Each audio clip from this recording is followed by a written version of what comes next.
my life, it has come from a new relationship, right? People will take you a lot farther than just knowledge on its own, right? So let's make some friends, and don't make presumptions about the people in your world. Just because they haven't spoken to you about this topic before doesn't mean that they might not know a whole lot about it.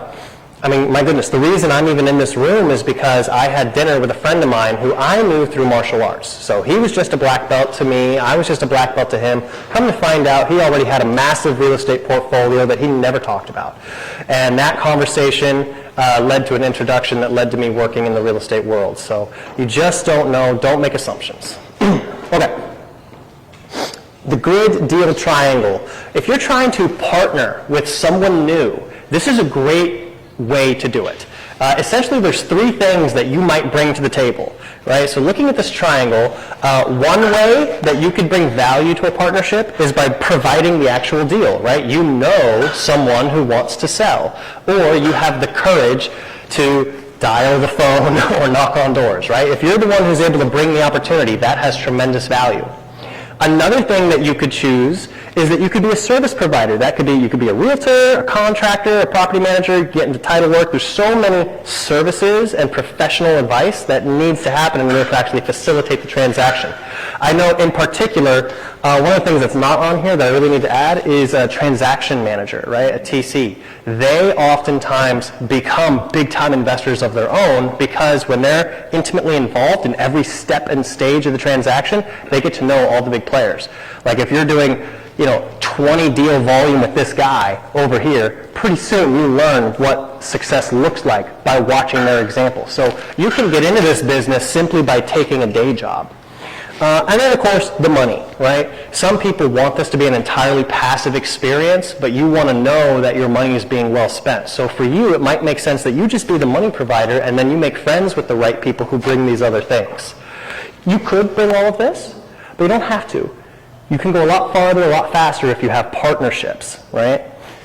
That's a fantastic explanation. The way that I think about this is every real estate deal that happens is going to have these three parts. You're going to have some money involved in a real estate transaction. It doesn't have to be your money, but money will be involved in the real estate transaction. There's going to be some sort of acquisition, i.e., how did this thing come about? How did we become aware of this being an opportunity? And you're going to have some administrative / execution, part of the deal. You can do all of them, and a lot of times people get started trying to do too much, and doing all of them. And then as you kind of mature and evolve in the process, and many of you guys have experienced this, you start kind of focusing on one of these areas where you're like, I can really do this at a high level, and I'm going to bring on people that'll fill in where I'm not necessarily as strong. So every deal needs these three. You can do all of them, or you can do a part of them as you kind of mature. And as you mature, you may find yourself being more comfortable as a connector where you wedge your way into a deal simply by knowing everyone, right? So if I know someone who has the money and they're looking for a deal, and I know someone who has the deal, I don't have to have brought either of those. I can wedge my way into that transaction by introducing the two parties to each other. Does that make sense? A very practical example that happened today, just so that it can be a little bit tangible. We, as our real estate agent team, get leads from wholesalers, people who are actually wholesalers / flippers, that do a tremendous amount of marketing, and they're making cash offers on lots of properties, and lots of those offers are rejected or they're not actually accepted. But then those still have value for our team to say, hey, we made offers on these 100 houses, they all got rejected, but they still want to sell their house. So maybe they would be an asset for you as an agent. So I went and met with this guy in Warrenton, looked at his situation, found out about his mortgages, his payments, all that kinds of stuff. And the only scenario whereby it seemed like this homeowner might be able to get what he was looking for would be to connect him with a subject to purchaser, which I understand a bit of, but I have never done it myself personally, and I'm not super interested. It's cool, it's awesome, it's just not my particular lane. And so as a connector, I first took that subject to opportunity back to the flip of real estate investor who had brought the lead to us, like, hey, this is the only scenario whereby I see this actually working for you. Do you want to buy this house subject to? And he's like, nah, I'm good. I'm like, okay, cool. Well, now I'm going to take it. He's like, just pay me a little fee for, whatever. And I'm like, cool. So then I took it to somebody who does nothing but subject to purchases and said, does this have any legs? Does this make any sense? She is in the process of doing that evaluation. At that point, just playing literally this connector role, I'm connecting her to a subject to person who might bring the money. I kind of provided the deal from somebody that you get the idea, like you can just kind of be in the way of opportunities and figure out a way to connect the dots. So that was just my today example. We'll see if anything happens, but I'm trying to connect all the pieces. So normally we have a breakout session where I ask everyone to kind of get to know your people at your table, but because there's few enough people today, I think we would actually be better served to let each one of you take a moment to stand up and actually introduce yourself to the entire group. Normally it's kind of prohibitive. If we have like 60 or 70 people in the room, we'd have to stick to the table thing, but since there's so few of us, I'd like you to each take a chance to stand up, say your name, and kind of tell us just a little bit about yourself. Try to keep it short because we do have to get on to the rest of today. Who you are, and how you could help each other. What you do, and maybe what you're looking for. 3 things. Yeah. And here's a couple good questions, right? Why haven't we done a deal yet? And who? Okay, that's not good for this one. Never mind. Yeah. Who you are, maybe what you currently do, and what you're looking for. If somebody were to be able to bring you the perfect thing, what would that look like? And try and keep it in about 30 seconds. Would that be okay? We'll start up here in the front, and you do have to. No, we don't have to stand up, right? Project. So like as an example, my name is Daniel Nias. I'm a realtor by day. About half of my business is working with brand new investors to help them get their first deal. If you know somebody who wants to buy their first investment property, bring it to Dan. Right. Boom. Cool. How's it going, everybody? My name is Coleman Bales. I'm a mortgage lender, first of all. We have done some deals before on the residential side. I'm here to mostly network with wholesalers, but learn new information and see what the day brings. Hi, my name is Sarah. I run a property management company. I am looking for fix and flip deals. And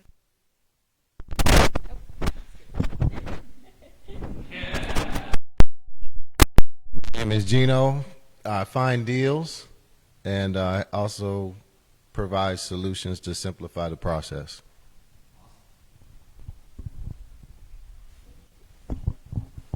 Hello, my name is McLean. I'm new to real estate. I'm trying to learn as much as I can, but I'm interested in wholesaling, so interested in finding deals also.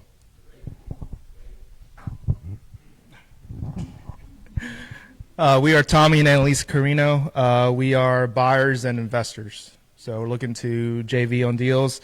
We like to do subject to, so if for some reason that doesn't come through, please come talk to us.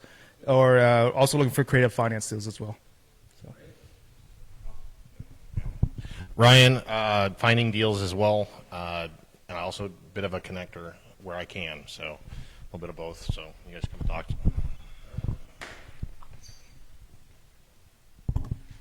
Hello, I'm Joanna, and I'm just learning about real estate.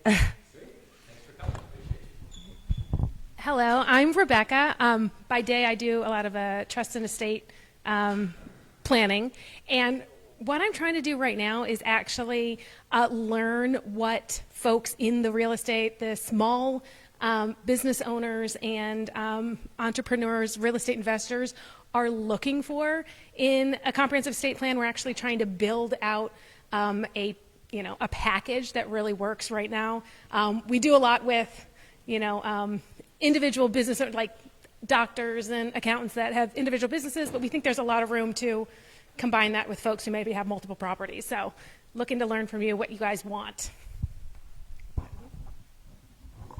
Hi, my name's Beth Megel, married to Matt for almost 20 years, and you see probably our 3 little girls running around here somewhere. We're real estate investors. We own a couple of long-term rentals here in this area, and we have a short-term rental down at Lake Anna. So we're always looking to buy properties. We're looking to also, we're real estate agents professionally by day, so anybody needs to buy, sell, or invest in real estate, we're happy to help.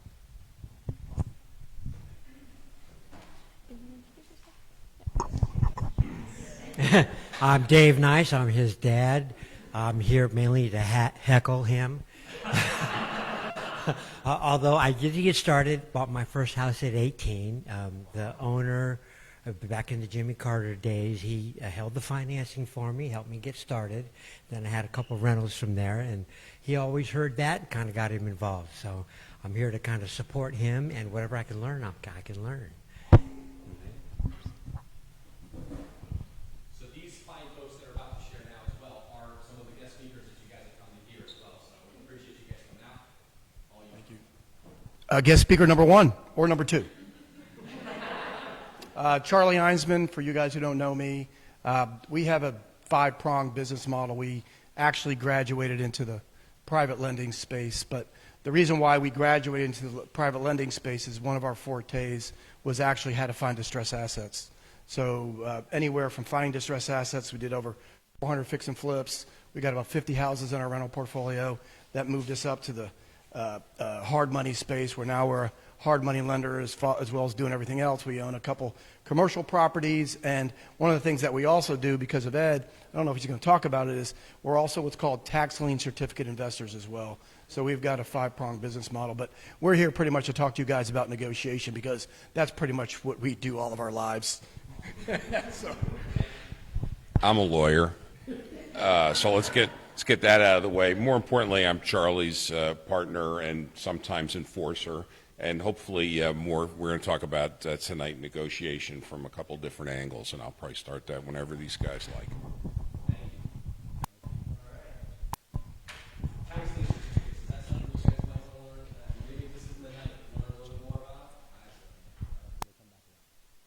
All right, I'm going to run through some of our sponsors here.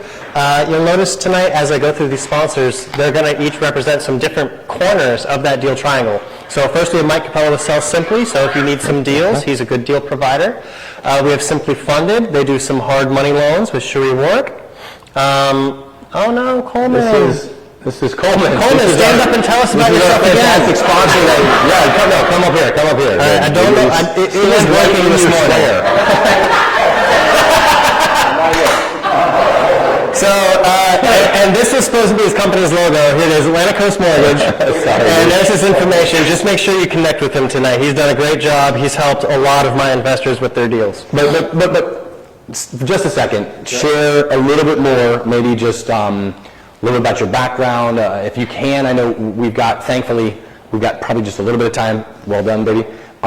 Maybe a recent deal or something that you feel would be valuable. You come to our CASA team meeting on a weekly basis and try and add value. I'm putting you on the spot, but just anything that you think would be helpful for people to kind of just know what's going on in the mortgage industry. It's a ever-changing, evolving industry, of course. Yeah, absolutely. So I kind of got into grid through the CASA group, right, the real estate team that Dan and Matt are part of. So I was an in-house mortgage lender for the Keller Williams brokerage that they worked out at the time, another EXP. But anyway, I got to know Rob Lewis, I got to know Matt, Daniel, all amazing people. And I think it's been about 3 years at this point since we've met. So I started going to these great events because real estate is a passion. It's kind of what got me into mortgage lending in the first place. And it's what I wanted to learn more about. So I started going to the meetings, did my first deal the same year that we had kind of met. And I started going to the great events that really inspired me. And so I've been trying to scale that up since. So now I currently own 5 properties. 3 of them are rentals, 1 of them is a house hack, and then I'm flipping a property right now. So trying to get more and more into the fix and flip game. So that's why I said looking for wholesalers earlier. But I'm learning new stuff every day, and really just proud to be a sponsor of such an awesome thing. Awesome. Thank you. It's nice to have somebody who understands like the traditional mortgage world, but also is intimately involved in flipping stuff and holding long-term properties and stuff like that. Just let your frame of reference be wider than the guy who's just sitting at a desk owning his house, coming back and forth 9 to 5, loan officer. So appreciate you, bud. Thank you, Coleman. We've also got property management with Home Pro Property Management, Mr. Thomas Price, and construction with Mr. Mark Beckett of Casa Construction. And of course, we have myself and Matt. If you ever have any real estate agent needs. Real estate realtors. Yeah. Real estate realtor needs. Matt, you want to say anything about yourself here? Yeah, the only thing I'd like to plug, and I'm going to be mentioning this a lot, I'm doing. We are expanding the Casa Gainesville residential real estate agent team. So if you know of any agents that you think are high-quality individuals, but maybe are not getting the rewards or the results out of their residential real estate agent career, I'd love to take them out to lunch, talking about what's working, what's not working, see if there might be an opportunity for me to help them and them to be part of what we're doing. So keep me in mind if you know somebody who's a great agent, but that maybe doesn't love the results currently. I'm Dan. I kind of gave you my pitch earlier, so if anyone knows anyone who's trying to get their first or potentially next real estate investment, I'd love to see if I'm able to connect you to that next deal. All right, we do have a referral raffle. We give away a book every time, so I'm going to need a minute to put that together, and while I'm doing that, we're going to have a breakout session. It's going to be a social media breakout, so this is where we would encourage you to post that you are out doing these events. I know Sarah, as an example, is constantly posting about all the different events that she's at. Why do you do that, Sarah? I'm curious. Why do you post that you're out at all these events? I think it's a good way to get traction to those events so that other people are able to know about them. And it makes me seem like I'm really busy. It really does make you look like you are out there and that you know everyone. Do you think that's going to have a positive or a negative impact on you when you're networking with folks? Yes, it's free marketing. Yeah, free marketing. Yeah, and it's easy marketing because all it takes is one video or one picture, and then they're like, oh, how do you know so-and-so? And yeah. I've had plenty of times, even in my own case, where people reach out to me because they saw that I posted about an event and they ask me questions about the event, and then we get into rapport together and we're able to do deals. I've also had situations where people from my life reach out to me out of the blue. I haven't someone I'm working with right now. I haven't spoken to them in 10 years. Last time I talked to them was high school, and they were like, hey, I saw that you were doing XYZ at all these events. You're the one I trust. How do we get started? Right?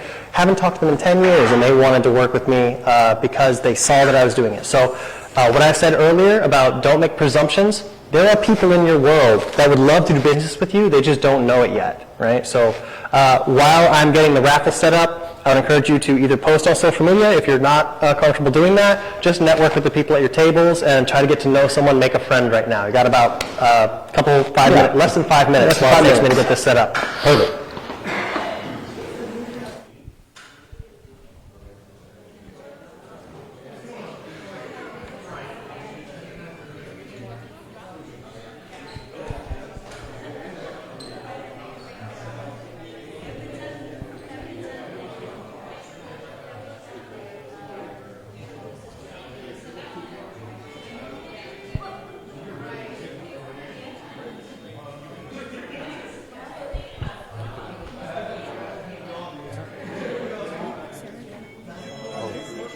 Yeah, so just... If you're going to do that, or is when you're really hard for me to kind of run up, give them like that before. No, that's what you do.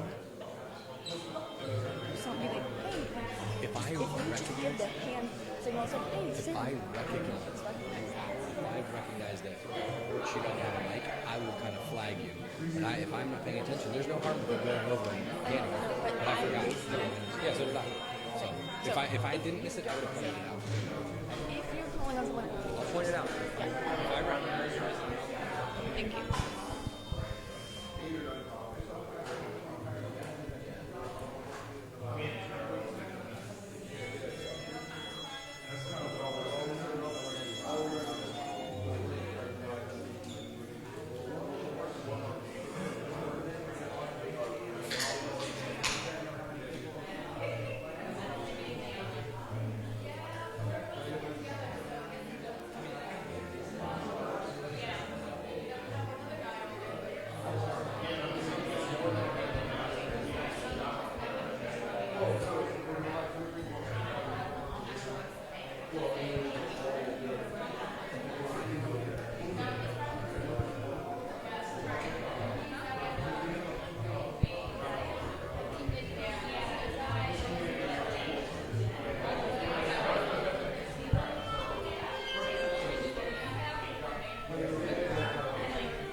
The raffle is based on attendance. Every time you attend Grid, your name is added to the raffle. Grid Manassas. Grid Manassas. Yeah, there's a lot of Grid chapters. Specifically, it's this Grid. And then we spin the wheel. And every time you bring somebody. Yes, when you attended today, you should have been asked who invited you to attend Grid. And if you found out about it on your own, great, that's fine. But if someone brought you or invited you, we ask that you give them credit. Because again, we do want to encourage growing the community, right? So, are we ready to find out who's going to win today's book? This book is from Bigger Pockets Library. You do have to be here in order to win, so we may spin a couple times if somebody, because last month's attendees are also in here, and the month before that's attendees are also in here, et cetera, et cetera. Encourage folks to come back. But yes, this is the Bigger Pockets book, the book on negotiating real estate. So it's ideally connected to the topic tonight. All right, let's find out who's going to win tonight. Let's see how many Ginos we got. Who was the guy last time that won like 3 times even though he wasn't here? And the answer is Pia. Is Pia here? I don't think Pia is here today. Rock and roll, let's go. All right, sorry, Pia. Don't remove, just close, yeah. Yeah, we're just going to spin it again. Sorry, Pia, should have been here. That's right. Pia probably out trying to close a multifamily deal. Diana? I don't think Diana's here. Late night, we might be doing this a bit. Yeah, with a light night, that's right. Light night. Might have to rethink our rules on how we're organizing this for next year. Oh, Coleman, that was close, dude. Patrick? No Patricks tonight. Dude, if you just had the name Patrick, you would have won. You know what I'm saying? Like, we don't know. We don't know. Get a generic name. Sarah, that's a great name, right? John's our winner. John, come on up, John. What's up, dude? I'm going to beg you to let me take a selfie. You hold that. Oh, hold on, let's get the, maybe slightly, yeah, there we go. Yeah, there you go. One more. Eliana, can we get him the mic? Hey, John, everyone, since it was a light attendance day, we'd let everyone introduce themselves. Since you rolled in a little behind, how about you tell everyone who you are? Yep. John.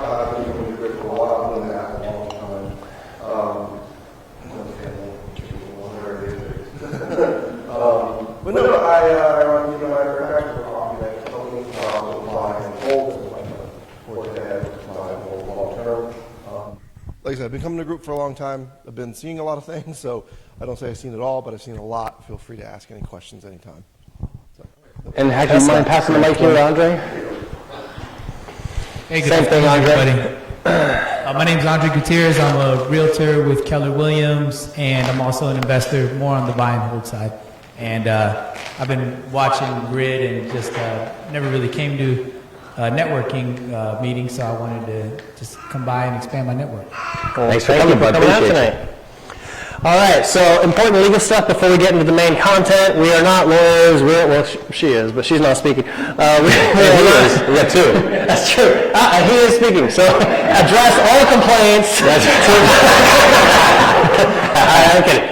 Seriously though, we're just guys telling you our story. All right, please don't make investment decisions based upon without doing your own due diligence. Right? Don't sue us is the main message of this slide. All right, so let's get into it. What is a motivated seller?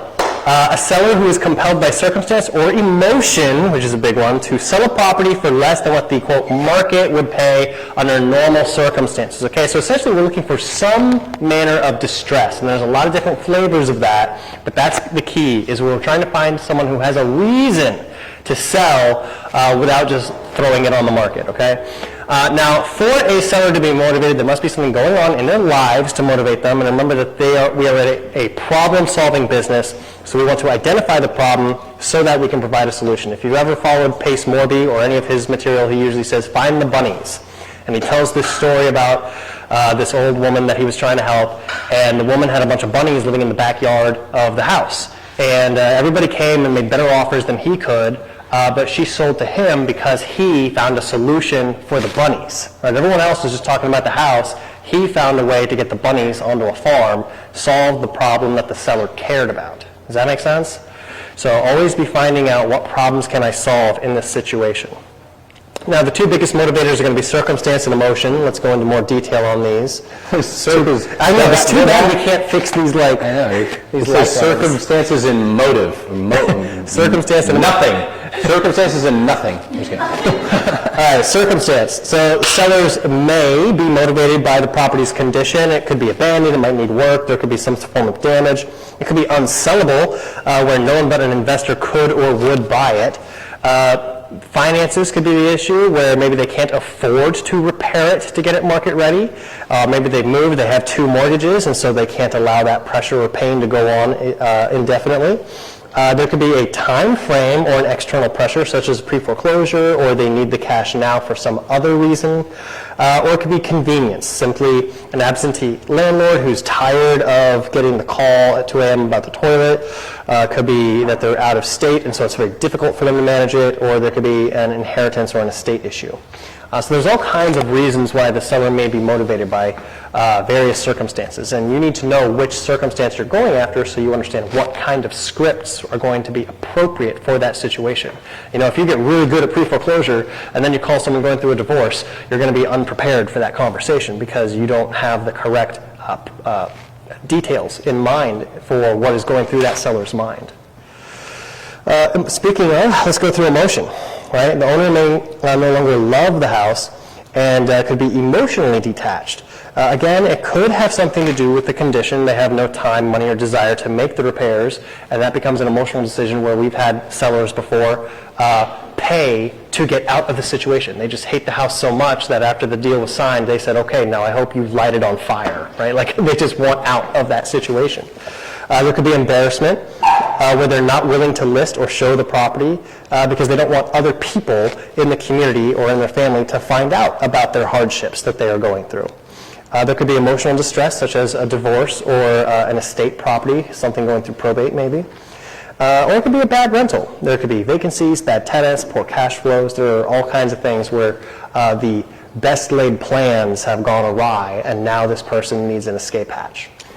Let me give you just some real quick personal examples. One of the long-term rental properties that I bought because I was planning on just selling it as a listing agent and helping them get the most money for the sale of their home, but they had an emotional connection to their tenant. And they really wanted their tenant to be able to stay in the house. The tenant had been good to them. It was a former coworker, and I was like,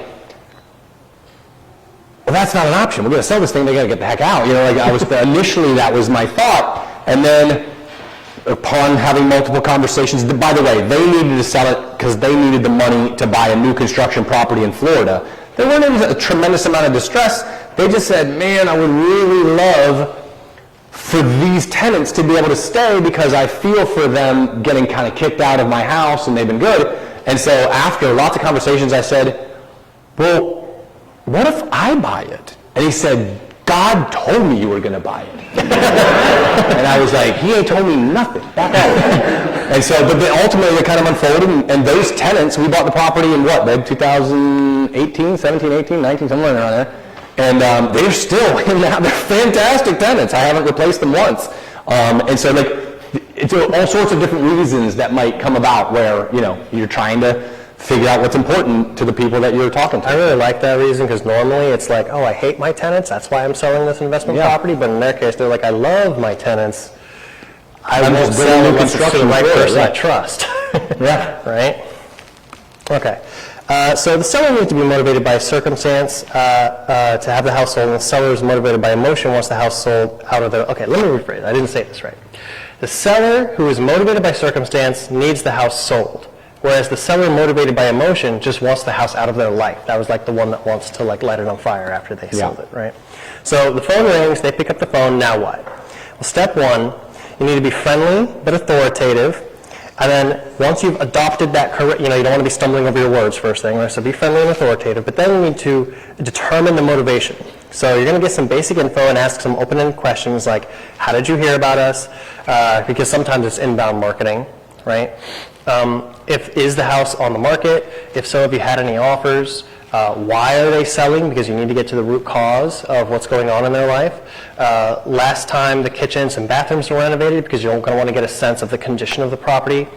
And when was the roof, HVAC, hot water heater, or windows installed, right? These last two are not as important as this first one. You got to figure out the main reason why. But once you have an idea of what the reason is, then you do need to get a sense of, is this property turnkey or is this property a tear down, right? I'll tell you one other thing from just like a really practical standpoint, and you got both Dan and I in the front of this room, and neither of us have ever been accused of talking slowly. But when you're in this conversation, this is a slow verbal conversation, and it really helps people who are experiencing a level of discomfort to not have you talk fast. And that's something that I have to kind of talk to myself about. I kind of know what I'm going to talk about, and I got to get these things, and how much is your house, and what's the benefit? And I'm like, this person is experiencing a lot of discomfort.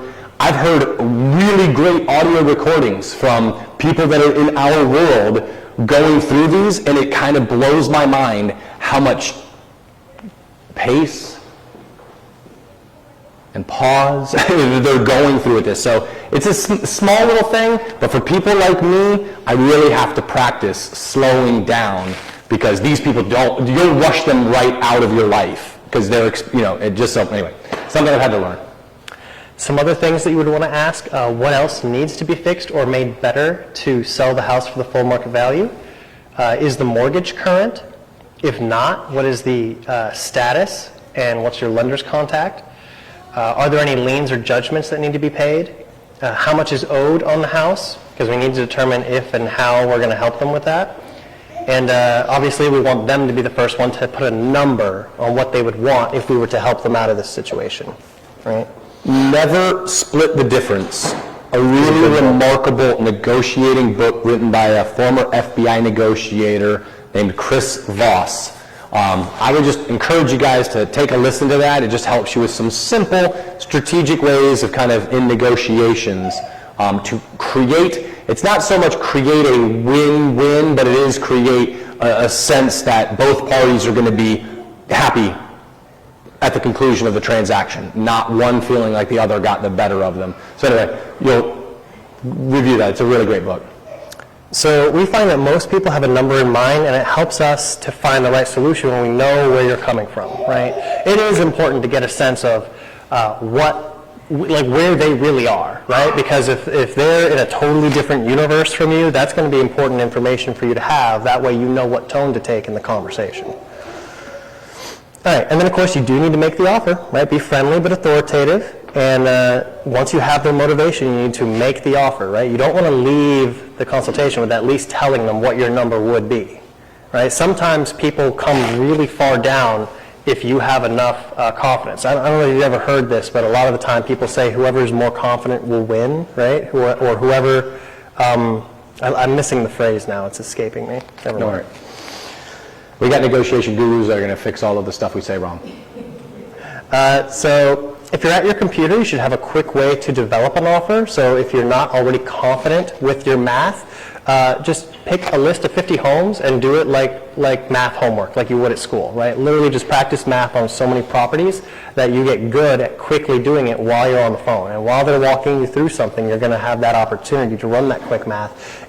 If you haven't already, you could have maybe even done that in advance before you even dialed the phone, although that's not always an option. Sometimes with incoming calls, you have to do it on the fly. So you do want to be practiced at doing it as needed.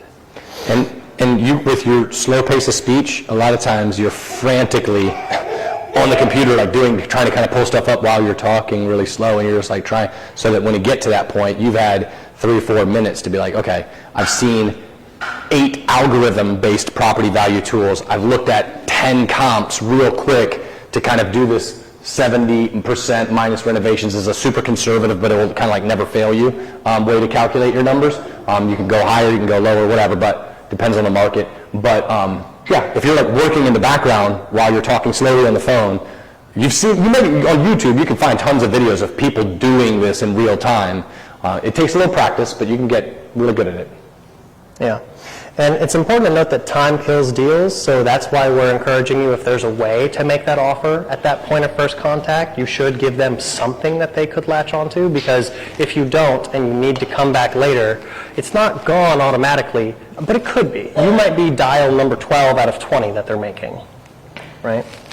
So there could be a lot of people who are contacting them, depending especially upon their circumstance, right? If they're in pre-foreclosure, you better believe that there's other people calling. Most of the time, if they're responding to your marketing, they've responded to other marketing like yours. Most of the time, right? The guy that I was telling you about today, one of the key reasons why he was open to me bringing the subject to person into the equation, he's like, you showed up at my house. You actually met me. I've gotten lots of things from lots of people, but they don't know my house. They don't know what's up. So yeah, if you bring me something, once again, it's not a super dollar productive thing to go meet at every single house if they've got completely unrealistic expectations and they need to recalibrate. But it does make you different, because lots of people, dude, who's gotten a contractor, Beth is going to be losing her mind, who's gotten a contractor to come out to give you a quote for work and the quote never shows up? Just following through, makes you different in a lot of circumstances. So anyway, I digress. That's true. So that's why we say if you can get even close, if you can suss out that there's potential there, then you should absolutely make that appointment to go see the house and try to get belly to belly. That is the highest level of communication, is actually being face to face with the person. So we would encourage you to go take that appointment, see if you can't get the contract signed. Bring the contract with you, right? Bring a pen, bring two. Now, if you don't like the house, the price, or the seller, ask if you can refer them to someone who might be in a better position to help. This could be another agent, an attorney, another investor. Never give up on a lead. There is still plenty of opportunity for you to help someone and get paid in the process. Okay. So now that you've set the appointment, it's time to go try to get that offer signed. So you show up, right? And you're going to want to make sure that you're not the only one who shows up. You want to make sure all the parties that are responsible to sign show up. So sometimes that means a husband and a wife. You want to clarify in advance and express how important it is that they both be there. So you're going to check the status and make sure that all the paperwork is needed. Records. I was like, okay, of the property records and the power of attorney, etc., do they have the paperwork? Yes. Okay. Yep. All paperwork. Yeah, so do your homework in advance of the appointment. At the house, if the seller is there, you're going to have them show you the house. You can confirm different questions that you covered on the phone call. Ask directly about any deficiencies. Ask how long has this been leaking, or that been broken, or the mold been present. Make your pitch. All cash, as is, no repairs, quick closing are all things that sellers like to hear. If you're going to be doing a creative financing approach, that's awesome. It's just going to be a different solution that you're presenting to them, so make sure that you get a lot of practice and experience understanding what you're talking about, because that does require just a little bit more education than an all-cash offer.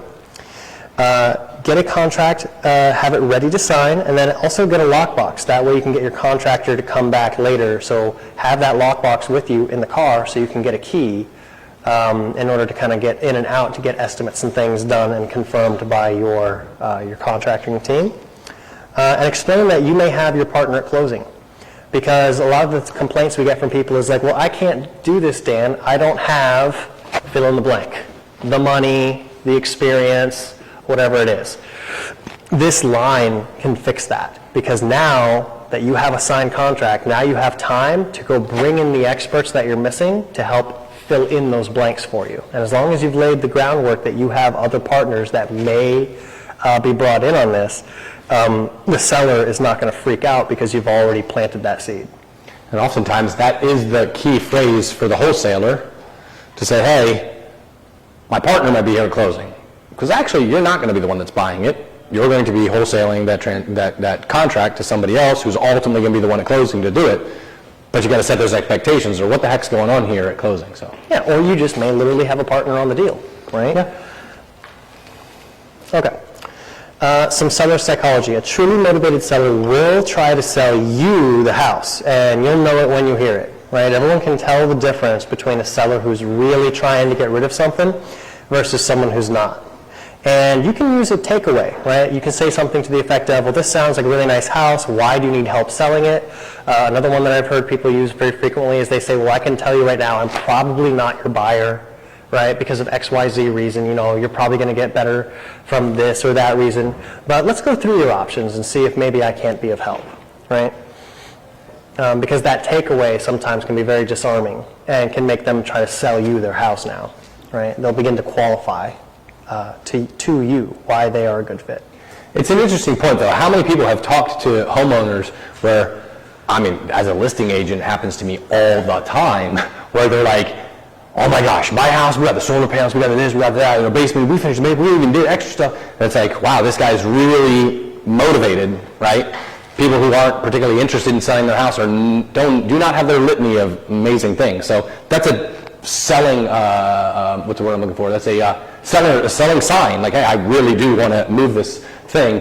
Takeaways are just the simplest way to kind of maintain control in the negotiation to some degree. Let's bring our speakers up. Charlie, Ed, you guys want to come on up? Mike, Ileana.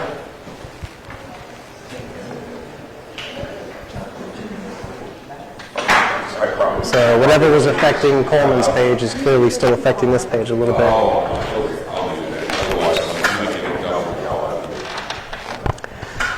right. Well, how are you doing today? I'm good. I guess I can go ahead and introduce myself. Please. So, who am I? You heard that I'm a lawyer. I think a little bit about my background is probably relevant to what we're going to talk about tonight, which is negotiation. First, let me mention my partner, Charlie Heinzman, who's enormously experienced specifically with this type of distressed property negotiation as an agent himself and a broker or horse. I mean, he has the ground truth of how this stuff works. So you want to know Charlie and listen closely. But I'm going to talk a little bit about some of the principles of negotiation, which you heard about. Why should you listen to me? Well, and this is the resume thing, so you can tell I'm enormously modest. But I worked at a couple of large law firms, working with 25 biggest companies in the world, doing big settlements, big litigation, litigator by trade, and things related to the World Trade Center, asbestos, very high-end, expensive negotiations. And I think Charlie's one of the best negotiators I've seen, but I probably learned as much from Charlie and also from having 4 children. Negotiation. I mean, these are all, there's nothing bad at it, and there stole a few of my for what you're doing, but I think you want to think more broadly. Let me also mention, so I don't forget, we're also have been launching a what we call Clear Sky Education. We're involved with the Clear Sky group of companies. We're partners in that project, the hard money, all the things that Charlie mentioned. So we're even more so trying to get out there. We have a book that's a bestseller on Amazon. We're going to be offering online courses that we've been shooting. And some direct consulting or educational services that I think are going to be pretty exciting. So that's the bigger picture for us. So then I guess the question is, what do I want? And I already told you who I am. What do I want? Well, I'm not going to tell you what I would tell my psychiatrist. What I mean by what do I want is we're getting into the steps of the negotiation. And again, everything you heard is great. The number one problem is each and every one of you. You are the problem in a negotiation. The place you need to start is to understand yourself. So I said, what do I want? Well, I want money. Okay, that's sort of a simple answer, and at some levels it's true, but is that really your motivation? Is that, as you go through a negotiation, is that what's going to matter? What do you want at the end of the day? Money is fine, but you look at people who incredibly successful people in business or politics. Mother Teresa needed money to do what she did, but that was not her motivator. You know, for those of you, I guess it's an old reference now, but she was out there helping the poor, and that's what brought her joy, which was value more than, you know, you give her $1 million, she'd be glad because she could help the poor with that. Nelson Mandela freeing his, you know, his country, he had that motivation. And then there's, you know, bad motivations, I don't know, Stalin, whoever you want to pick, where they want to aggrandize themselves. So hopefully your motivation will be a little bit more positive. You know, at the end of the day, I'm a lineman, offensive lineman, and a litigator. So my starting point is I want to run people over. You know, I want to flatten somebody on the football field. But that's there's not really a whole lot of negotiation there. There's some trickery involved in sports. You know, and in litigation, the same ago. Are we really adverse to this particular party? Maybe we can, he said, well, Ed, let me put it this way. We want to take their heads off and mount it on a pike outside of our office so nobody ever messes with this client again. Okay, that's the point. That was our motivation in that. Fortunately, and why I like, and I've sort of pivoted to doing the real estate world and working with Charlie, is there's a lot happier results that you can get. And you heard the reference to win-win. But again, first, what is your win? You know, if you're here to, and I don't think you seem like nice people, if you're here to steal somebody's house or be unreasonable to them or get every last dollar out of them, this is not a good idea.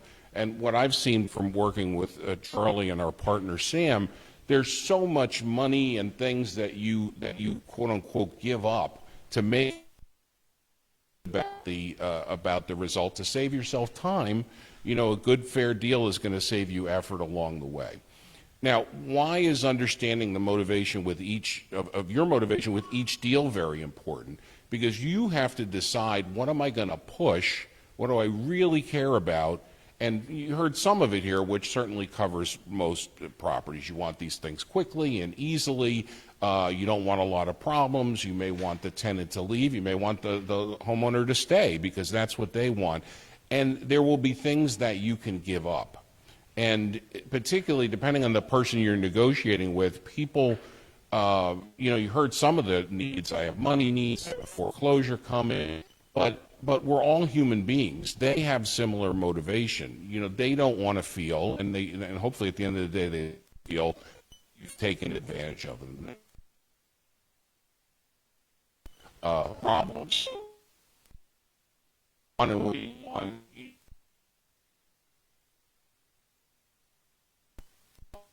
Thing yourself, I really want to focus on. Be honest. Be honest with yourself. Be honest with the person you're negotiating with. That doesn't mean you necessarily provide all of the information. Information is very valuable. But whatever you say and whatever you do, it better be honest. Now, we can look at this as a moral situation, but about the reality of it is people are human lie detectors. Okay, if you may not even realize a little bit you're kind of tricking yourself, but the person you will know, particularly in person, which is why anytime you can be in person, it's going to be better. They're going to know if you're lying or if you're feeding them a line, because it's going to show. I mean, this is why we have a jury system. It's not perfect, but the jury sits there and looks at the witnesses to decide, do I believe this person?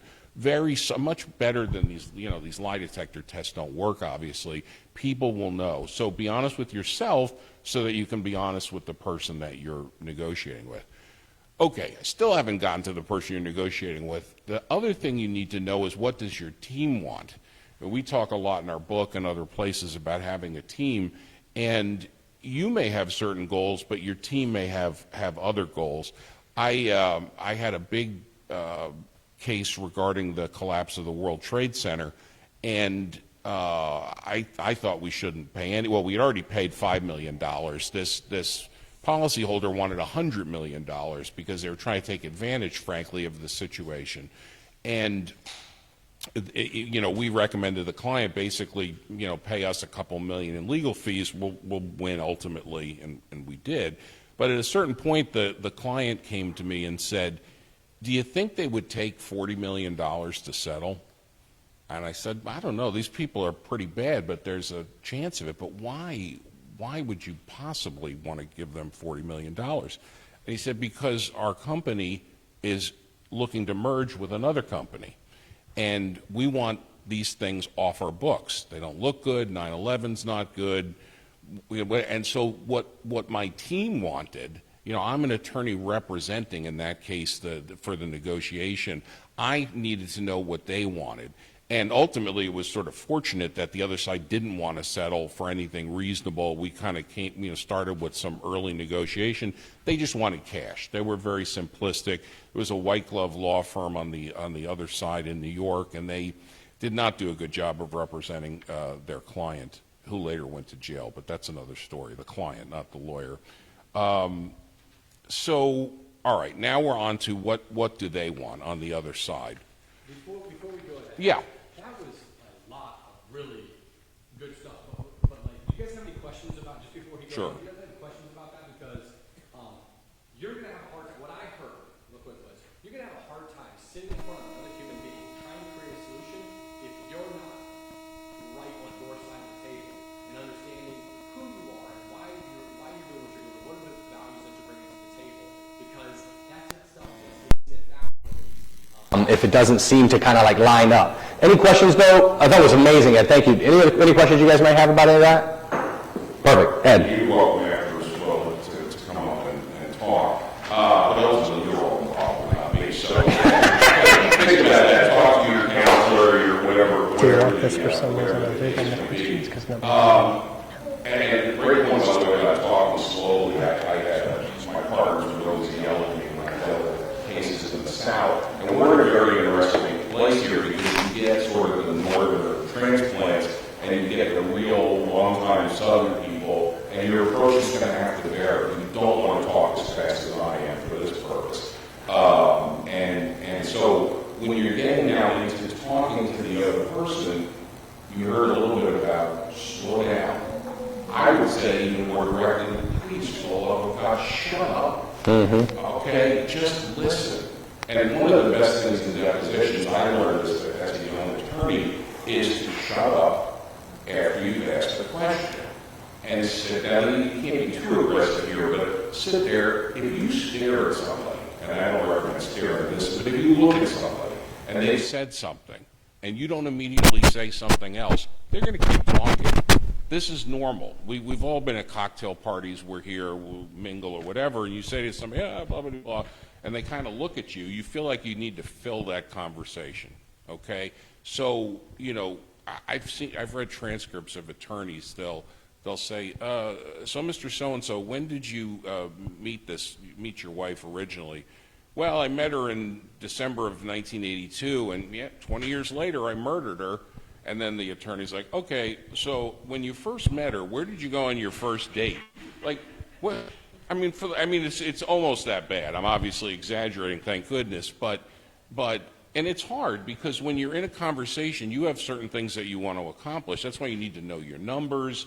You know, a guy like Charlie, he doesn't have to look on the MLS. He knows all of these areas. He can pretty much come up with a number pretty easily just by ear, by listening to it. You're not going to be right there initially. That's fine, but do your homework.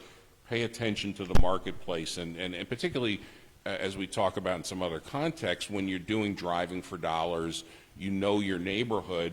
That's the greatest place to go, is to be knocking on doors in areas that you know, because you're going to know a lot of those things off the top of your head. So, and along the lines of listening, do not assume that this person has the motivation you think they should have or that you would have in the circumstance. Okay, it's a pre-foreclosure. They're going to be foreclosed on in a week. I could just assume they want to stop that foreclosure and get the hell out of there. Maybe, but they may have other underlying problems. They have personal emotional issues. They have other stresses in their life. So a little bit you have to play, junior psychiatrist to at least listen and hopefully be empathetic and try to understand what the real motivation is. And I think somebody in that situation, as best I've seen it, is I mean, most people out there are good people. Somebody maybe had a drug problem, gambling problem, more likely lost a job, had a medical problem. I mean, that never happens. So there's all sorts of reasons that people are in a distressed situation, whether it's a foreclosure or they need to leave their house or they got to get.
Guys on trial in court right now, who famously, some people famously say, if you get $1, that means I get $1 less. If I get $1 more, you get $1 less. Well, real contracts, this is a litigator now talking about this, real agreements, it really is a win-win, where money changes hands, where help changes hands, where maybe one person wants money more than the other person does. There's time, there's feelings of success, and so everybody can go away winning. It doesn't have to be something that you lose. That said, the person on the other side may feel that way. They want to feel like they've won something. So again, that's why you should have things that you can give up. I've driven Sam and Charlie crazy doing some cases. Lawyers love to negotiate with the split the difference thing. So they'll say, the opening demand is $50 million. And so I usually was a defense attorney, so I'll say $10,000. And then they'll say, $49,500,000. And then I'll say $300,000. And this goes on and on and on. And everybody knows those numbers are not right. Some people like to negotiate that way. It's a horrendous waste of time. Get closer to your number, and again, depending on the situation. But somebody may feel like on the other side that they need your number to go up. They need to feel like they didn't just get the beginning number. It really depends. And I think Charlie can talk to. I don't think that happens a whole lot, honestly. But there could be some negotiation with that. Okay, the negotiation process. And this is really hard for me. It's not hard for Charlie. Avoid formality. We're social animals. Relate to the person on a social, personal level, not a fake way. But again, if you listen and the old tactic of talking to a person should be hopefully legitimate. They say, "This is what's happening, and this is what happened." I'm sorry to hear that. How is there a way you can think of I can help you, or let me think of a way I can help you? But tell me more about it so I can understand the problem and listen to what they've gone through. I had a case that I was handling for Charlie and Sam. Bought a house that a person we knew more, told us was vacant. In D.C., that's a big deal, as many of you may know. The house was not vacant, and the people made up a fake lease, which is a big thing in D.C., was able to show that the lease had been faked by subpoenaing an internet company in Canada. I mean, it's a big deal to get somebody out. But there was a guy who had lived in the house since the 70s, who was a Vietnam vet, who had a heroin problem, but it kicked all that. It was very nice. He probably had a little bit of a claim to stay there. But at the end of the day, he wasn't so much interested in money is he wanted to be able to tell his story about, not about the Vietnam, but about his living in this house and his family and what they had experienced. And, you know, and at the end of the day, we really could have got away with paying him very little. We paid him 2 or 3 times what we had to, which was not, I mean, $10,000, maybe $15,000 was inconsequential to the size of the deal. But the biggest thing that he really wanted was to be heard about what he had gone through and how he felt, and he had to the situation, these fake tenants had really kind of hosed the guy. So that's what he wanted to talk about. Okay, believe it or not, and we're moving along pretty quickly, the start of the negotiation. Wait, what was all that stuff so far, right? Again, hopefully they won't and you won't notice it. The start of the negotiation is everything I just said, which is understanding and listening. Again, learning and then providing information. You may provide information to get information. You may need to expose yourself or empathize with a problem that you've had in order to make that connection. All right, now as we're moving forward, hopefully getting to a real deal, you know, you want to describe and define the problems. We're getting a little bit more concrete, you know, like the bunny example or whatever it is. Oh, that's a problem. I'm going to focus on that first. This is a problem. We're going to fix this. And we can do it. I know I've done a lot of deals. I'm creative. We're going to get this done. So let's take that, let's get that off the table, and now let's figure out the other stuff, whatever it is, or you lump it together. It really depends.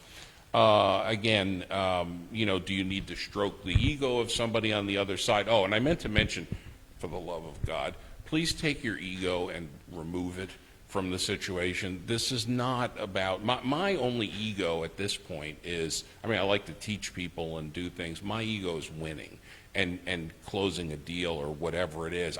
My ego is not beating the other side down or whatever it is. Put your ego to the side. You do have to have the ego you heard, but not in a smarmy way. You need to have a legitimate confidence.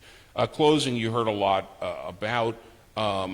You know, I think you should be able to orally summarize what the key terms are. Is money? Oh, you can live this amount of time. Does that sound good to you? Is there anything else you need? What else can I do? Okay, well, so here's the 5 things I think we came up with.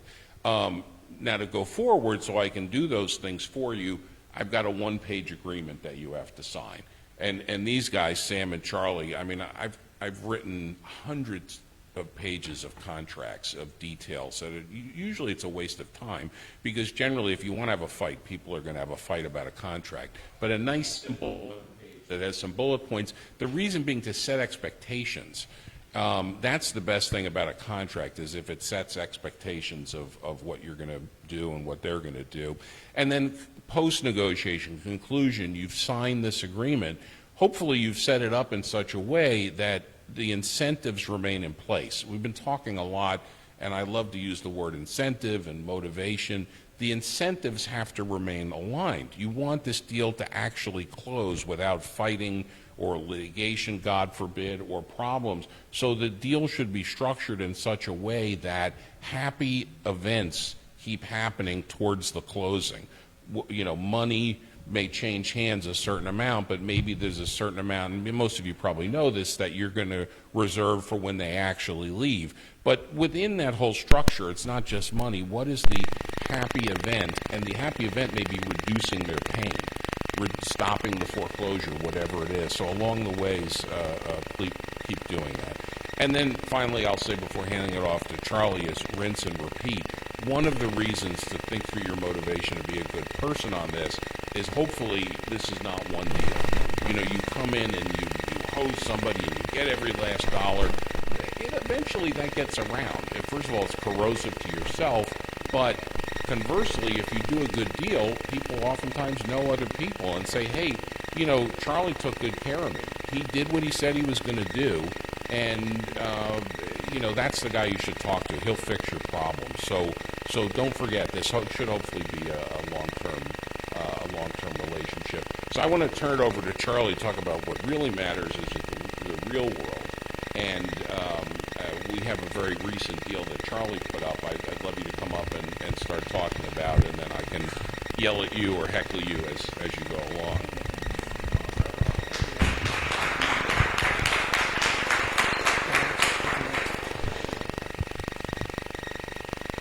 Well, thank you, Ed. Good evening.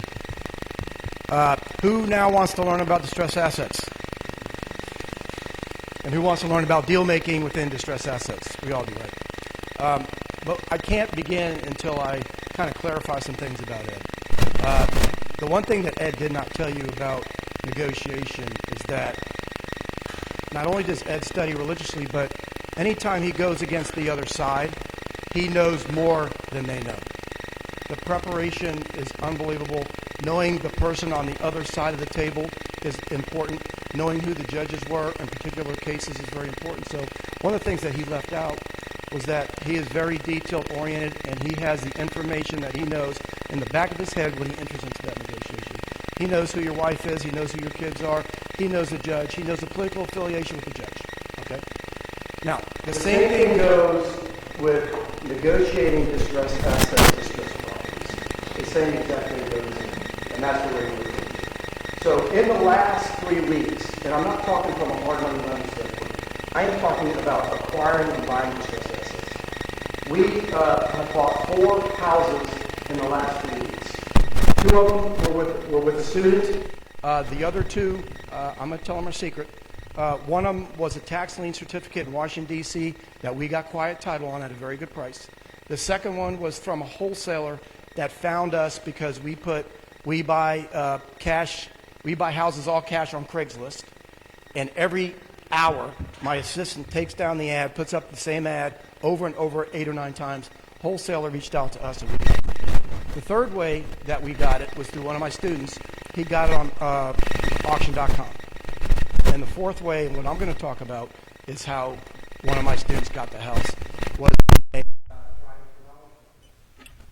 3810 Dominion.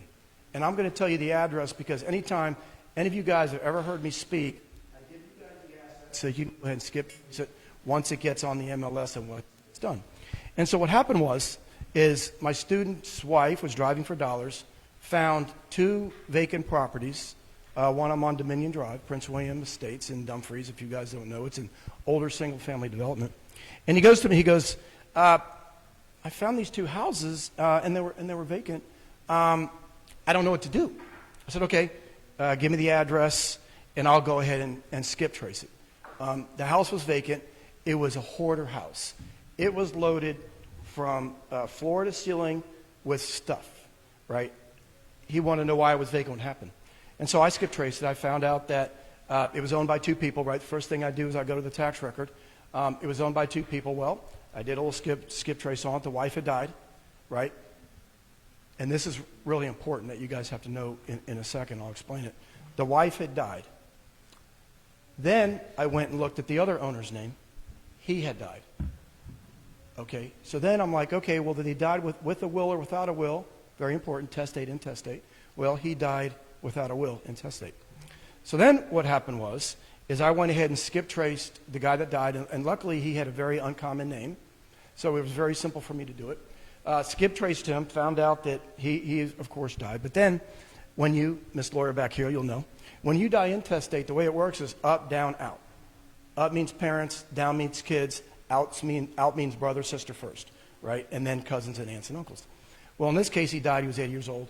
He didn't have anybody up, right? Parents had died. If you go down, he had no kids. However, the wife that died before him had 3 kids. But because she died, the property was owned joint tenants with right of survivorship. So when she died, he automatically owned the house. Okay. Well, he died. So then I had to skip trace him. I found out that he had a sister in in Alexandria on Claremont Drive, in Alexandria. And so I knew that she was the only heir of this property. And the story gets a little bit better, and I'll try and quickly do it because I have to explain some of the negotiating tactics that we used. So I figured out that the sister who was living was the only heir to this house. And this is where it gets really, really important. So then I sent my student all this information. I sent him skip trays from IDI Core. I sent the skip trays from thatsdem.com. I sent it to him in an email. I said, hey, Keith. Keith was supposed to come tonight, but I don't see him. I said, hey, Keith, you're going to call this lady, right? She had a couple phone numbers. I had her email address. I had everything for him. And I just laid it out to him, right? He calls her up that night. It was about 8 o'clock at night. He calls her up. That conversation lasted 5 minutes. She said, get the hell off my phone. Do never call me again. I don't ever want to hear from you again. Keith calls me up and he says, yeah, I called her up. And she was rude to me and she said, never call her again. Take her off the list. So what did I do? Tell him. Rolled out. So I said, Keith, I hit the nail on the head. This is the only living heir. We're going to go pay her a visit the next day at 1 o'clock. We're going to roll up on her house because she lived in Alexandria. She was local. And so what did I do next? I did the ARV of the house. He gave me the address. Mind you, I had never seen the house. I had just seen pictures of the house. I don't care. I see that this house is boarded up. It's boarded up around the house, windows. Up top, it's boarded up. It's a hoarder house. It's vacant. I don't care, right? I know the dimensions of the house. So what do? Pull the tax record. I got the ARV, right? Computed the ARV on the MLS, like we do. The next thing I did, though, and the most important thing that I did, is I pulled title. It was an uncommon name. I went and got title. So I knew exactly what the title looked like. And guys, what you got to understand about distress, there's 3 types of distress on these assets. Number 1, there's financial distress, which is what we all think about, pre-foreclosures, tax lien certificates, and all that. There is conditional distress, vacants, blights, and all those kind of things you guys hear driving for dollars. And number 3, there is emotional distress. So there's 3 layers of distress that you've got to understand moving in. Okay, so then what happened was, I had the ARV figured out. I know what that was. I have the title figured out. Oh, by the way, you know what was on the title? Nothing. The house was paid off. He had a UCC lien by somebody who put a UCC lien on the house, roofing. The house was basically owned outright. I knew that going in, okay? I knew all about his sister going in. I knew the title, I knew the ARV, I knew the sister. I'm prepared, I'm ready. And let me interrupt there. I mean, this is a perfect example. Look how much work. There's not a single bit of negotiation yet. Not yet. That's gone on with all that stuff, and all of that gets flushed down the toilet if it doesn't work. Right. So this, it takes a lot of work in this field. How long do you think? I mean, your experience. How long do you think it takes to get that package together before you knock on the door? 3.5, 4 hours. Yeah, 4 hours. Because the research of not only the guy that died took a really long time figuring out who his sister was. The research on the sister took a long time because she didn't want to be found. And then, of course, the title search. Luckily for me, though, he had a very uncommon name. I could do the title myself. I didn't have to go to a title attorney. That would have taken me another day. It would have put us back. So I said, okay, Keith, we're going to roll out. Okay. It's raining that day. And it's very important that you understand it's raining the day that we show up. She luckily for me, she had a covered porch. I knock on the door. And one of the things that you got to understand, guys, is when you knock on people's doors, you got to understand your posture is very, very important. You can't knock on somebody's door. Let's say he's the door. You can't knock on the door and stand in the door, look through the windows. You cannot do that. So when I knock on the door, my posture is 45-degree angle. I'm looking away. I'm looking around. I'm looking at anything other than the person at the door. I'm not even looking in the house. So it's very important that you guys understand the posture. Okay, that's very important. Well, it was raining that day. She had a covered porch. She answers the door. This is a silly question. Real quick, Charlie, because I've done thousands of door knocks, mostly in real estate. Do you have a door knock that you actually use? I mean, like... I love that, but I don't. No? So just from doing, just one little thing, just from doing it, because 100% standing back, kind of looking over your shoulder, like non-threatening, the door knock that I've worked on that actually works the best, from my experience, is... Yes. 3, yes. Stop, yes. 3. It sounds crazy, but it's not, it's not, that kind of crap or whatever. It's not super familiar. It's not super strange. It's not a cop. It's just kind of like unassuming. Yes, I do have a door knock. Okay, good. But more, just as importantly, though, the door knock isn't obnoxious. It's very soft as well. Very soft. Okay, so then what happens is she answers the door. She berated me for 30 minutes. 30 minutes, Charlie. She dropped the F-bomb 20 times, and this is where the negotiation gets in. She threatened to pull a gun on me twice. I've had a gun pulled on me before, and it's not fun. And so I knew her name. I knew everything about her. She wanted to know one thing. How did you find me? How did you get my name? In between all the FUs. She would not let me get in a word edgewise because she wanted control. She was actually had a emotional distress, which I found out later. Okay. Well, one of the things about negotiation is what do you do in these, especially confrontational situations, is what do? You allow the person to talk. You allow them to talk themselves out of it. And I said to her, I said, Miss Rose, I gave her your name. I probably shouldn't have done that, but I won't give you her last name. I said, Miss Rose, I said, we come in peace. We're not confrontational. I'm not trying to do anything over and over again. How did you get my name? How did you get my name? F you, get the F off my property. Okay, ma'am, I'm going to leave. I'm going to leave if you need me to leave. But she wouldn't stop talking. So then I was like, okay. She still wanted to know how I found her name. She wouldn't stop talking. Then all of a sudden, she flipped the switch. The switch went off. The confrontational switch went off. She became sort of a friend. She then goes to me, she goes, hey, Charlie, let me go get something. I need to show you something. I was scared as hell. So I said to her, I said, Rose, I said, are you going to get a gun? She said, no, I need to get you something. I need to show you something. So then she comes back, and I said, now it's been about 30 minutes. I said, Rose, I said, my friend Keith here, he's been standing in the rain for 30 minutes. Do you mind if he steps up on the porch? So now we're getting a good rapport, right? Now we're getting somewhere. She still wants to know how I found her, right? So then she invites me in. She invites us in.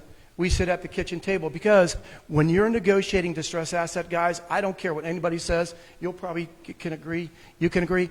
There's only one place to do it. It's in the living room. So you've got to have that understanding.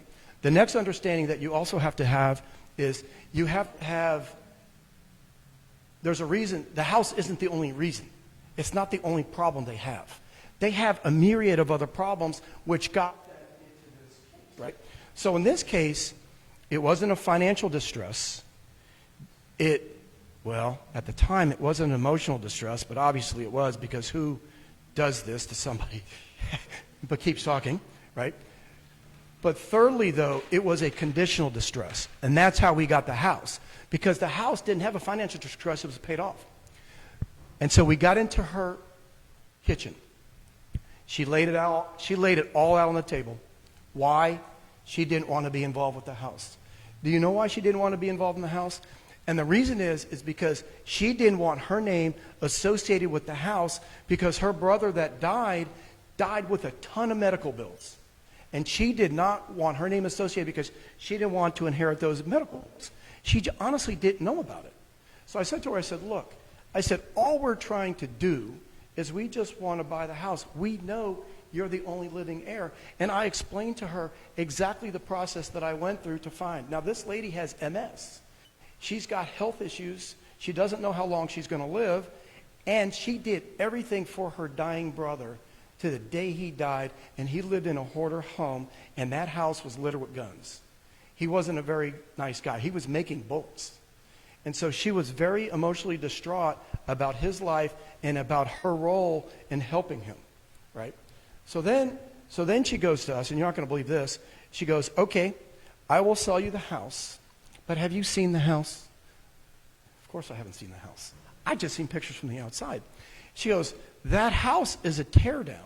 And so remember, one of the things that I'm talking about, now we're negotiating. The only difference is she doesn't realize we're negotiating because she's doing all the talking. At this point in time, I haven't really said much because she's not letting me get in anything word-wise. And the most important thing that she wanted with this transaction, she wanted control.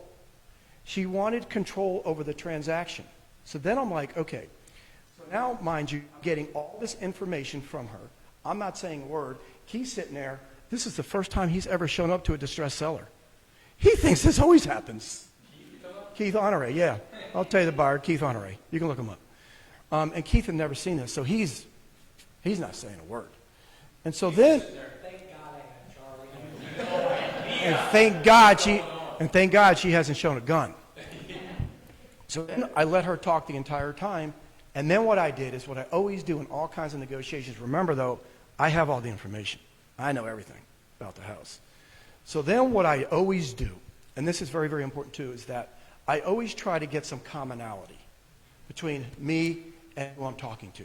I have to get commonality, whether it's a sports commonality, whether it's a business commonality, whether it's a charitable commonality, whether it's a personal commonality, whether it's kids, something. I have to get commonality because the other thing that we're doing is we got to get trust.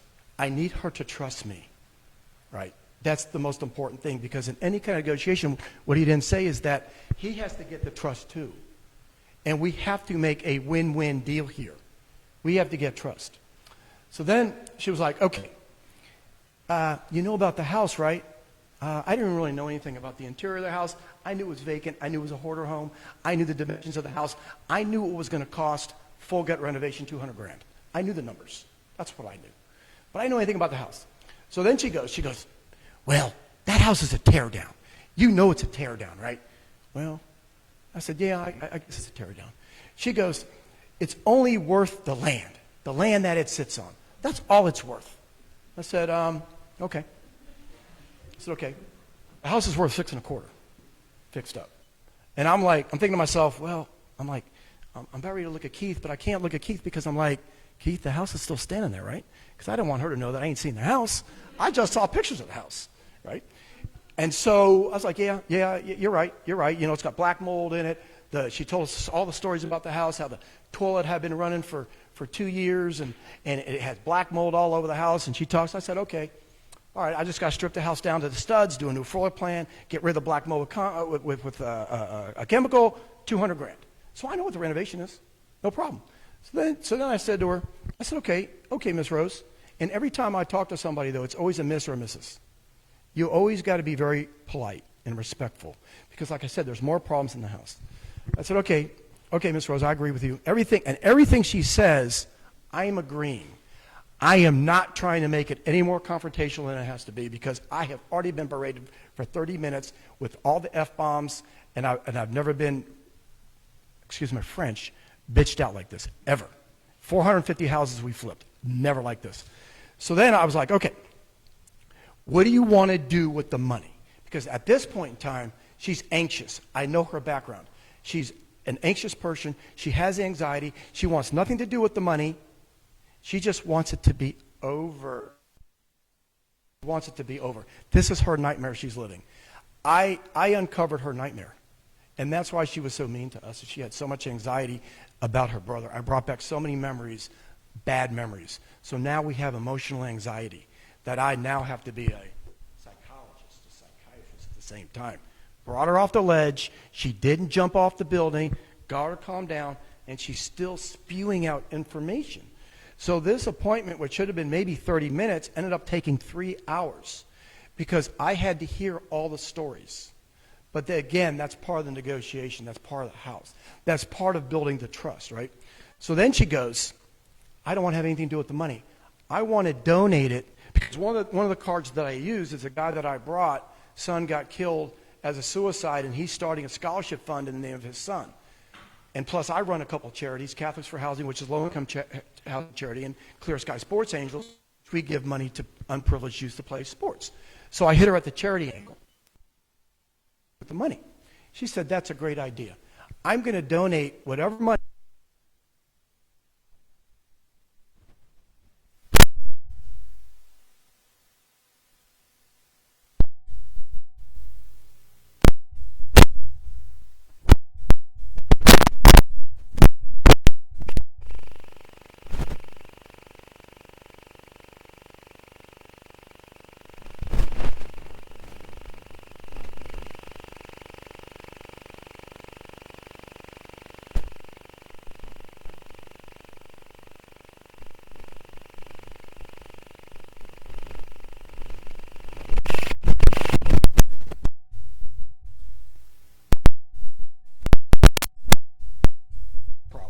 and we can solve some of her problems externally.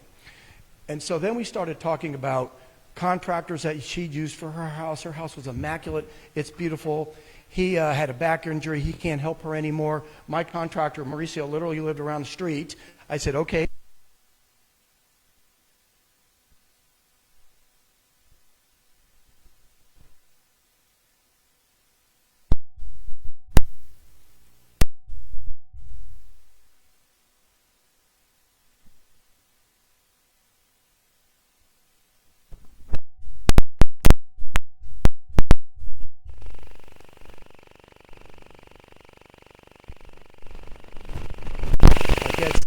Even if you fill out a long contract, it's still going to get litigated. Whether 3 pages, 2 pages, 20 pages, it doesn't matter.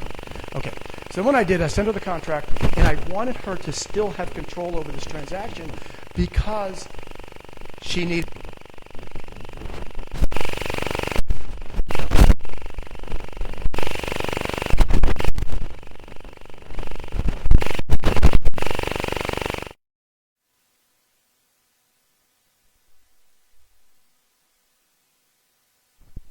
In this one transaction. And oh, by the way, the numbers look like this. A 125 purchase,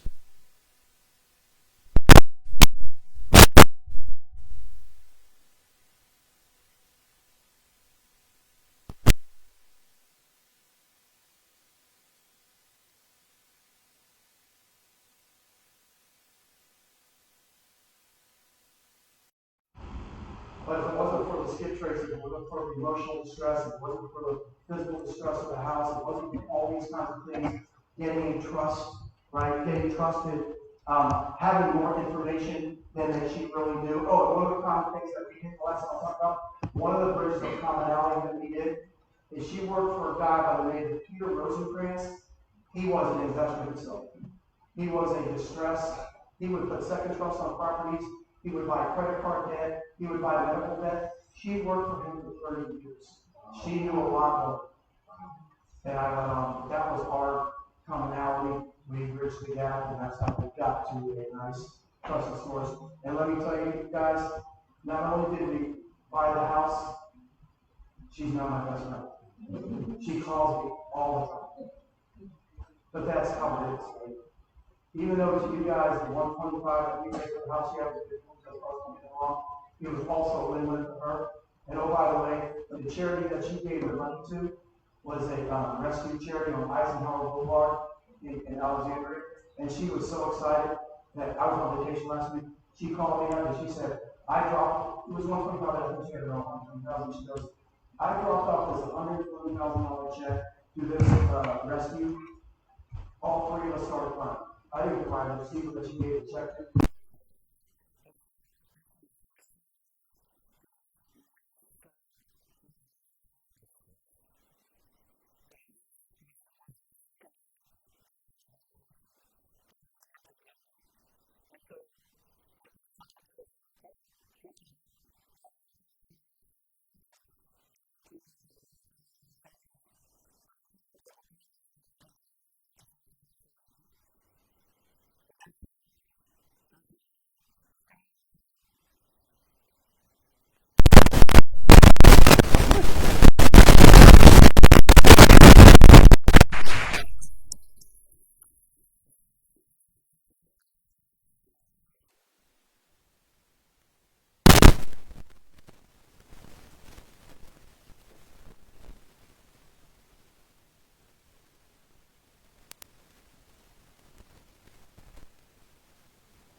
The house, we're going to help them. And he's one of my students. You know, I coach him. I help him with all of his deals. You know, I couldn't be more proud of him. But that was one of the things, though, that actually, commonality, set us up with Rose. And she was touched by the story that we told. about the son and about this, and Rose has a lot of distrust in her life, so that was the common thing that we used. We certainly didn't use it for our game, even though we did get some game, but that was very critical for our negotiation, was getting that commonality situated, getting her to come off the fence, understanding why she was so mad at us before, and just talking like normal humans. And then once we started, once she was talking like normal humans, we were always talking like normal humans, we were always respectful. She then apologized, but if you guys don't understand confrontation, and especially, and we'll say this, when you're in a very heated confrontation with somebody, and you come out on the other side, you probably know this too, when you come at it on the other side, what happens? They become your best friends. Because you guys have fought and fought and fought against each other, but you came out from a common good, they're your best friends, and they're friends for life. But that's what it's all about, because at the end of the day, we can make money, but at the end of the day, it's all about relationships. So just like this lady Rose, who now is, she's not my best friend, but I'm her best friend, we're going to help her through her last however many years she has left, and I'm certainly sending my contractor over to her house. She's got an active office. And whatever work that she needs, my contractor is going to serve her needs for however long, because we now have a relationship. I don't have anything else to gain from Rose. I don't care. It's about Rose as a human. And so once we got down to the humanality of it, and we got down to the problems, everything's good. And so that's it. But you guys got to go win-win. Questions? Yeah. Real quick on the mic. Is this the only working mic that we have? Well, I could talk without a mic. Yes? Good. Well, it's more so for the internet to pick up what people are saying. Hello, Facebook. Hello? Is this working? Yeah, it's only for the internet. I'm sorry. So when you sent her the contract via email, how long did it take her to respond to you, or did you follow up? Were you... No, you know better than that. That's a great question. I'll explain that to you in a second. That's a great question. Are you guys familiar? Have you guys seen the movie Hitch? Yeah. We seen the movie Hitch? Who hasn't seen it? Well, there's a great scene in Hitch. The movie was basically about Will Smith, how he was trying to hook up Albert Brenneman, get him a girlfriend. So his whole job was to hook people up, hitch them up, right? And so one of the famous scenes in that movie was when Albert was going to kiss, I forgot her name, he was going to kiss her the first time. And Will Smith would always say, go 90% into the kiss and make her do that last 10% to kiss back so that you know. It's the same thing with real estate, and it's the same thing with contracts, and it's the same thing with dealing with distressed owners. You have to go meet them and greet them, talk to them, work it out, but at the end of the day, they have to come back to you and make the action. You have already done the first action.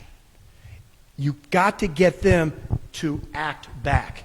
If they don't act back, and if you keep pressuring them, odds are they're not going to act back. You have to give them a period of time for them to act back. Now, in this case, the period of time could have been a day, it could have been a week, it could have been a year.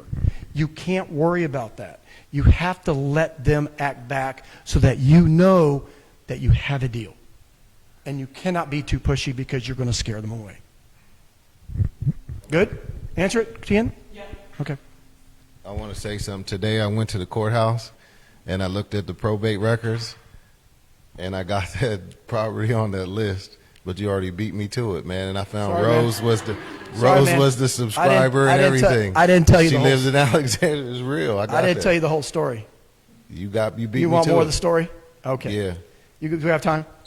All right. So what I did, and you pros, let me tell you a real pro move. I'm gonna give you a pro move. Remember, she was very high anxiety. She was high stress. I had to make this whole transaction white glove for her. I wasn't going to make her leave her house. Once we had the rapport, I did everything white glove. And the one thing that I didn't do, I did the affidavit of heirs. Because what you have to do, guys, when you're in a probate situation like that, if there's no will, there's something called an affidavit of heirs.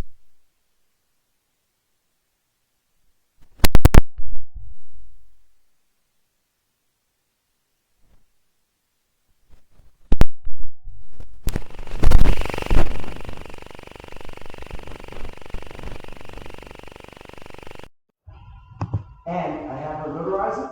I drove my little butt up to the courthouse with the original death certificate that she had already given me, and the list of heirs, already notarized, paid my $44. Got that thing on record, we closed the next day. Did you see my deed? Nah. When you did your list of heirs, sir,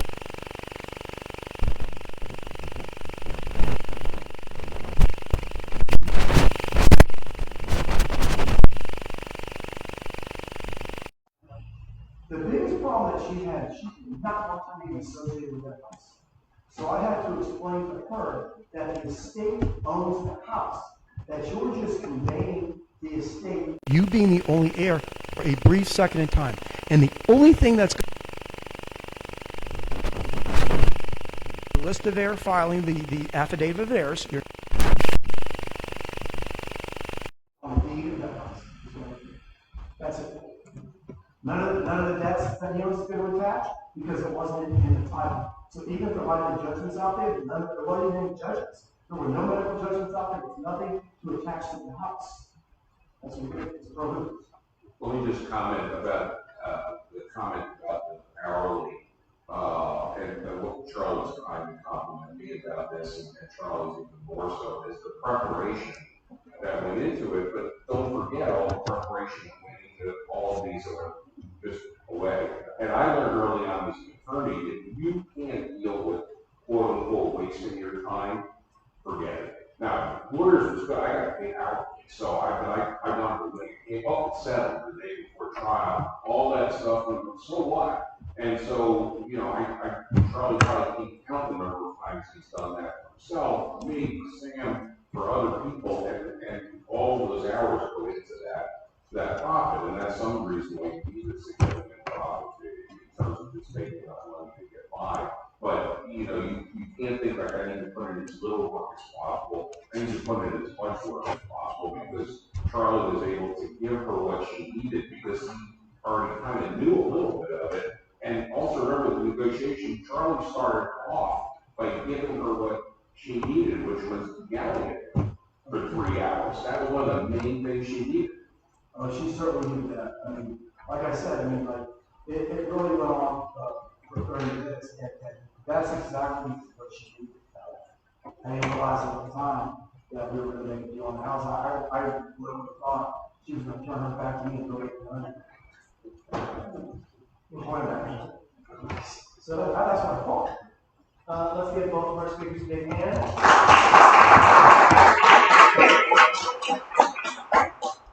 I would encourage all of you to go and have his contact information to make sure you collect that before he makes it after tonight.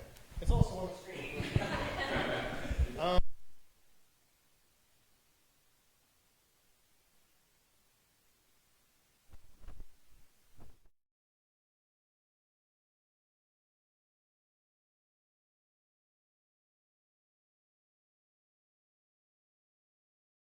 Totally better, but we gotta get this thing broken out. So, alright, that's it for tonight. Make some friends, collect some contact information. Subject for next month, do you know off the top of your head? No. No. But it's on Meetup. If you go on Meetup, you'll know about all of our events. If you just Google Grid Manassas, it'll come up as, what's next month, we'll be here. Love to have you come back out and bring it. Alright, have a good night. I try.